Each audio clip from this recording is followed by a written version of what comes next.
Oh crap, I gotta make a new video. Huh.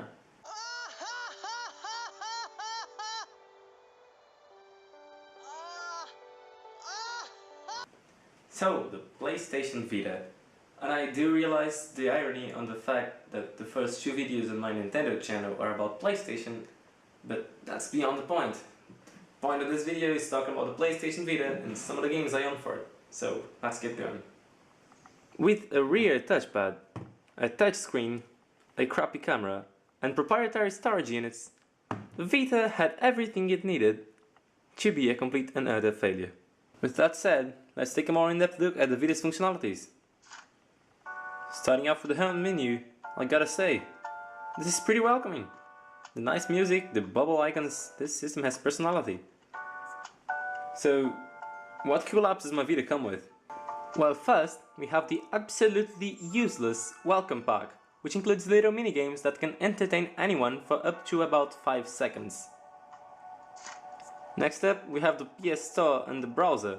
Although they're nothing special, their design is pretty clean and nice, so I'd say those are pretty good. Then, we have the Ps3 Remote Play.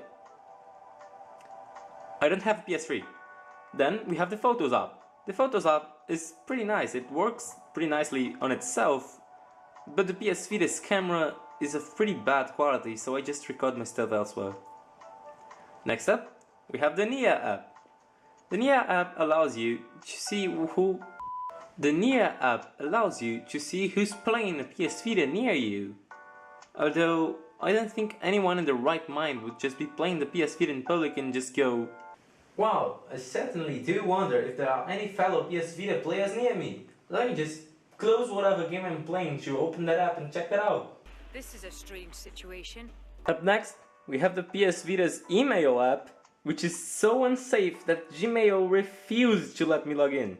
I'm not kidding. Gmail actually sent me a message saying the app I was trying to use was too unsafe for my account.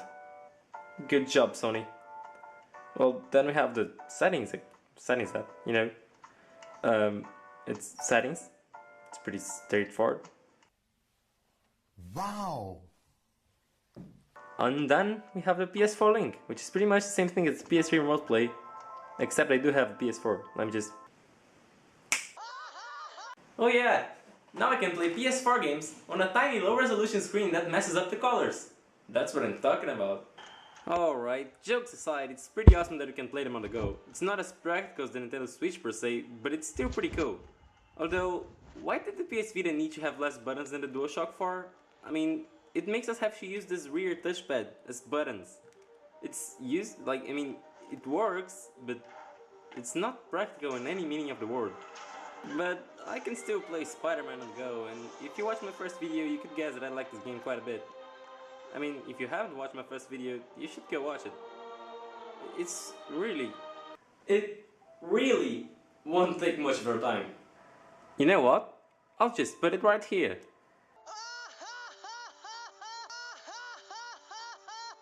See? Not much of a long video, is it? Okay, so aside from these apps I just talked about, the PS Vita also has these apps. But seeing as the most interesting one here is trophies, and I'm not exactly the biggest completionist out there, I don't think I'm very fit to talk about these. Okay, so far, we know that the PS Vita has a nice home menu, can entertain you for about 5 seconds with the most useless tutorial app ever, can play PS4 games remotely, and it can even send emails. That just fell down. And can even send emails when your account allows for it. But what good is a console without a game library of its own? So let's take a look at that right now. Okay, so these are the PS Vita games that we're gonna be taking a look at.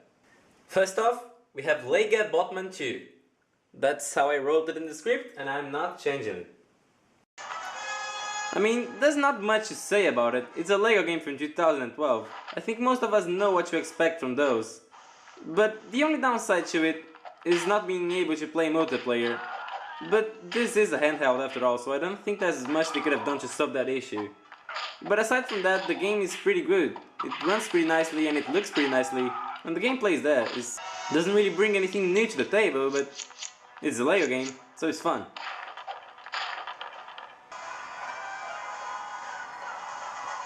I'd give Lego Batman 2 Lego game out of 10. Yeah, that sounds like a legit score. Next up, we have Littlebigplanet PSVita. Well, Littlebigplanet PSVita is Littlebigplanet for the PSVita.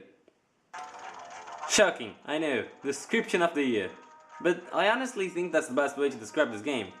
They took the concept of the old game and used the features of the PS Vita to make something new and exciting. I mean, I can't ask anything more of them. This game is pretty fun. And that's pretty much all I have to say. With that said, this game does have something that I need to show you.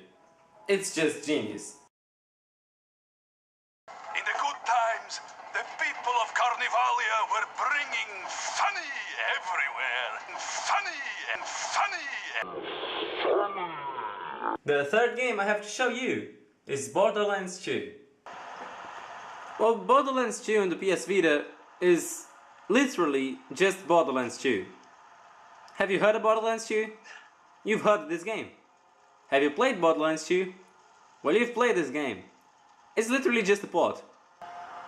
When it comes to the quality of the game itself, yeah, it's a pretty good game. It's Borderlands 2. I'd also say this is a pretty good port on the PS Vita.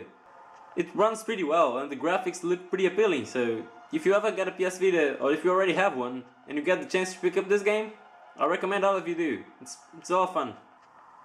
When it comes to the quality of the game itself, yeah, it's a pretty good game. I'd also say this is a pretty good job so far. Oh yes, well done. Funny. And last but most definitely not least, Killzone Mercenary. Now, this game is the only definition of system seller that does not include the word Nintendo at least 5 times.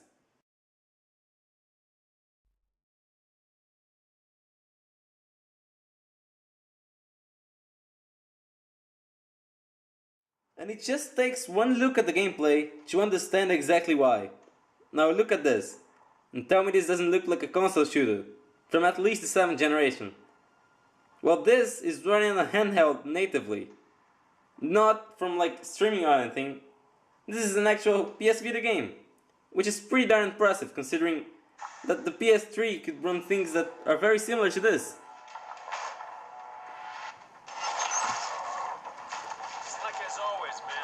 This game was basically made to sell people on the concept of the PS Vita being this powerful and working well as a handheld that can run console-like games. And who doesn't enjoy playing some nice first-person shooters? So, as you can see, the PlayStation Vita has a pretty solid lineup of games. Too bad it didn't catch on as much as Sony hoped it would, but there are definitely some good games there and it's definitely worth visiting, especially if you're a PlayStation fan. I mean, this thing is basically a portable PS3. And with remote play, it can pretty much be a portable PS4, and who doesn't want to play this on the go? I mean, I know I do. Even because, you know... Yeah, I gotta make the most out of the game. Funny. So that was it. I hope you enjoyed this video. And if you did, then first of all, God bless you, this is a mess. But second of all, please consider leaving a like and subscribing. That really matters to me. Yeah, that's it.